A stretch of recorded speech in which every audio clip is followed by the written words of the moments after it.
உட்காந்துருங்க. நாங்கள் எங்கள் வேலையை பார்க்கணும். நீ பார்த்துட்டு எடுத்துட்டு ஹலோ ஃப்ரெண்ட்ஸ், இன்றைக்கி வந்து விநாயகர் சதுர்த்தினால நம்ம வந்து விநாயகர் செய்ய போகிறோம். ஆரம்பிக்கலாமா?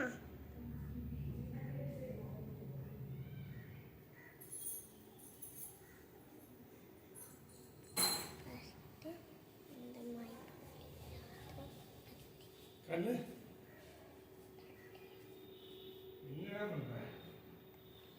தட்டையை அப்படி பண்ணிடலாம்.